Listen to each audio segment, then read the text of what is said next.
Good morning and welcome to TEDx Presidio. I'm sorry I can't be there with you physically, but the wonders of modern technology are allowing me to at least be there virtually.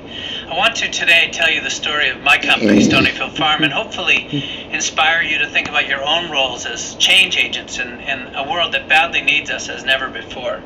My little $400 million company started with 7 cows, a deep awareness that we've evolved down a flawed path in terms of our relationship to the planet, and a dream that business can help make the world a much healthier place.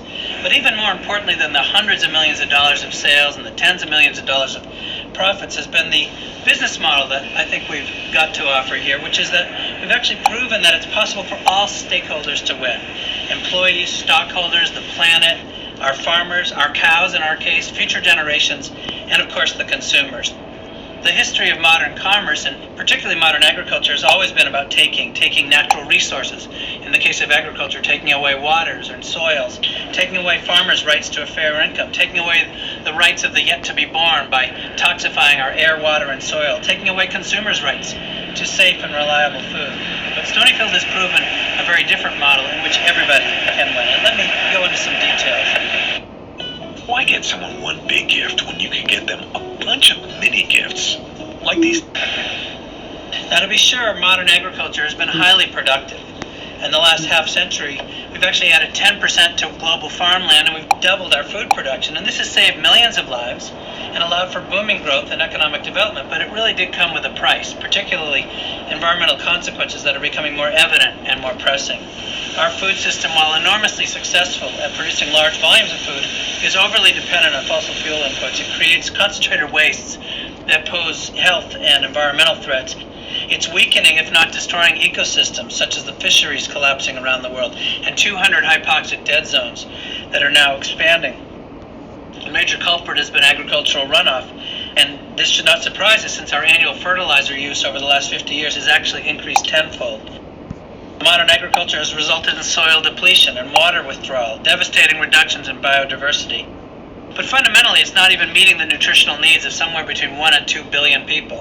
In fact, ultimately, our food system is making us sick, and I think most Americans are well aware, obviously, of the obesity epidemic. 5th graders today weigh as much as 10 pounds more than they did in the 1960s.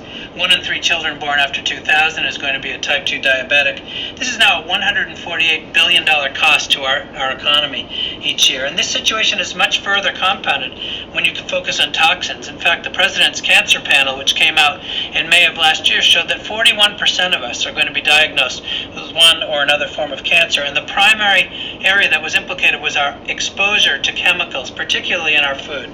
The toxic burden that we face can be seen by this slide. Any one of us can have our blood titrated or our urine checked anywhere in the country, and we'll find up to 148 different toxic chemicals of Americans of all ages and all demographic groups. Now, Winston Churchill said that success is the ability to move from failure to failure with no loss of enthusiasm, and by that measure, I guess modern agriculture has been successful. But it was with this in mind that we started Stonyfield back in 1983, and the question that we asked ourselves back then on the farm is whether it's possible for business to provide solutions to these problems rather than making them worse. And 28 years later, like a lot of other wonderful natural and organic food companies, I think we can say unequivocally that we've proven that we can be financially successful. But let's dig a little bit deeper and understand some of the other measures of success. You could look at, for example, our milk production. We at Stonyfield now support 1,750 family farms through the crop cooperative. In 2010, we actually bought our 1 billionth pound of milk. And you can see here, last year, through the support of 180,000 acres of organic cultivation, we've actually avoided all kinds of toxic chemical and drug inputs.